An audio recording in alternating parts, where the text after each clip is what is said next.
If we're to maintain any confidence in the integrity of FIFA and the AFC, it's vital that these questions about Sheikh Salman bin Ibrahim Al-Khalifa are dealt with publicly. And finally,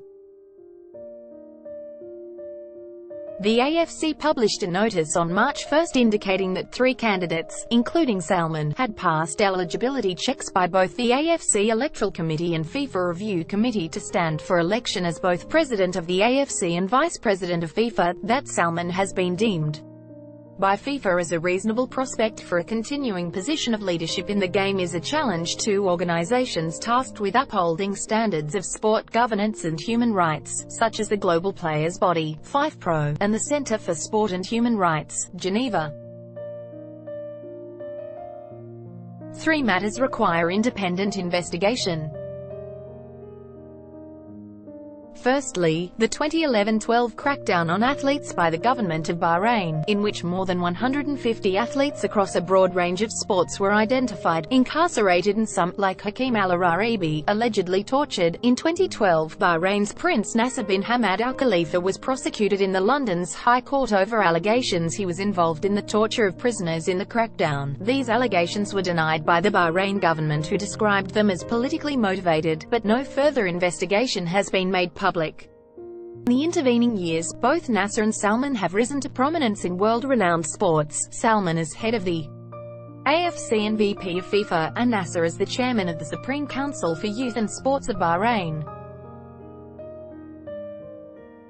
Nasser is also president of the National Olympic Committee of Bahrain, founded Team Merida in 2017, which competes in the UCI World Team Cycling Series in a joint venture with McLaren and associated with Bahrain's F1 race, due at the end of this month.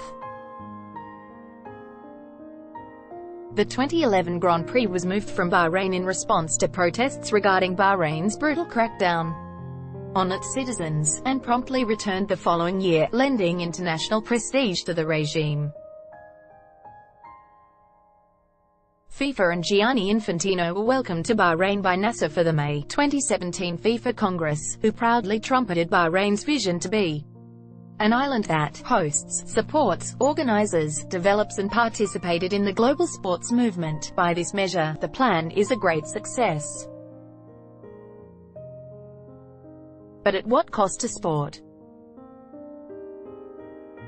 Salman, who is president of the Bahrain Football Association, has confirmed that he was appointed by Nasser to chair the committee of inquiry to identify high-profile athletes involved in the peaceful protests in 2011, but denies the committee ever met.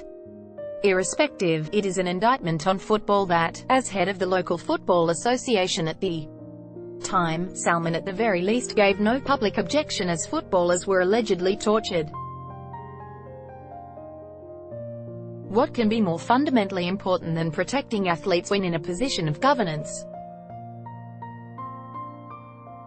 Inactivity in the face of player abuse disqualifies Salman from standing for election. Secondly, Salman was named in the FBI case of USA v. Lai 2017 as candidate number 1. This case investigated allegations of corruption, and specifically examined the support for Salman's candidacy for the AFC presidency by Kuwaiti sport officials, who bribed President of the Guam Football Association, Richard Lai, and others in what the FBI described as a scheme to gain control of the AFC and influence FIFA. The FBI case ultimately found this scheme was successful. Disciplinary action or criminal charges were taken against many implicated in the scheme, except Salman. Whilst the FBI did not find that Salman knew of or was complicit in the scheme, the findings in this case clearly raised questions regarding the circumstances around Salman's initial election to the AFC role. It's imperative that any involvement, or knowledge of the current AFC president of the scheme is further investigated, and that he stands aside while this occurs. Thirdly, and more recently, Salman was widely criticized for remaining publicly silent throughout the incarceration of fellow Bahraini Hakeem Al-Arabi, despite his obligations as AFC president to ensure the welfare of footballers in the region. Al-Arabi had been critical of Salman's push for the FIFA presidency several years earlier.